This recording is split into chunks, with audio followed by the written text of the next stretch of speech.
বহু চাঞ্চল্যকৰ তথ্য পোহৰলৈ। সতীয়া ভাতৃয়ে হত্যা কৰিছিল গৌৰৱ আৰু কৌশিকক।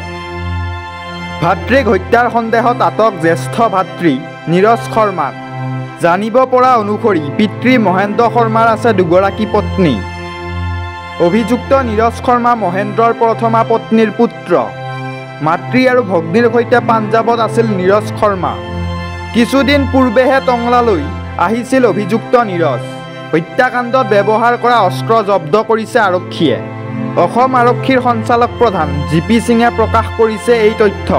শেহতীয়াকৈ পোহৰলৈ অহা তথ্য অনুসৰি নীৰজৰ মোমায়েকে হত্যাকাণ্ডত জড়িত থকাৰ সন্দেহ।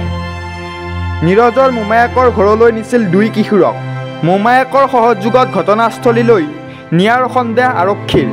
নীৰজৰ মোমায়েকৰ ঘৰত আৰক্ষীয়ে চলাইছে অভিযান। দুই মোমায়েক নৱজিত আৰু অভিজিতকো আৰক্ষীয়ে জেৰা চলাইছে। নীৰজৰ মোমায়েকৰ ঘৰ পানেৰী মূৰমেলাত।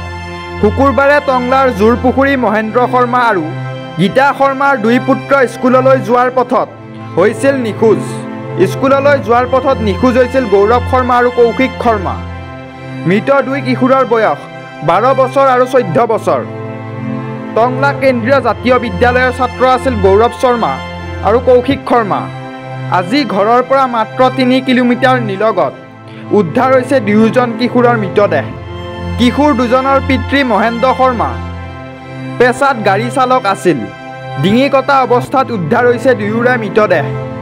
আজি জংঘলত স্কুলৰ ইউনিফৰ্ম পৰিধান কৰা দুই ছাত্ৰৰ ৰক্তাক্ত মৃতদেহ প্ৰত্যক্ষ কৰিছিল প্ৰাতঃ ভ্ৰমণলৈ যোৱা লোকে। দুই কণমানিৰ ৰক্তাক্ত মৃতদেহ উদ্ধাৰৰ পিছতে হুৱাদুৱা লাগিছিল অঞ্চলটোত। ঘটনা সন্দৰ্ভত আৰক্ষীক অৱগত কৰাৰ পিছতে ঘটনাস্থলীত আৰক্ষীৰ দল উপস্থিত হৈ মৃতদেহ উদ্ধাৰ কৰিছিল। কিন্তু কিয় সতীয়া ভাতৃয়ে প্ৰাণ ল'লে গৌৰৱ শৰ্মাৰ আৰু কৌশিক শৰ্মাৰ এতিয়ালৈ জানিব পৰা হোৱা নাই।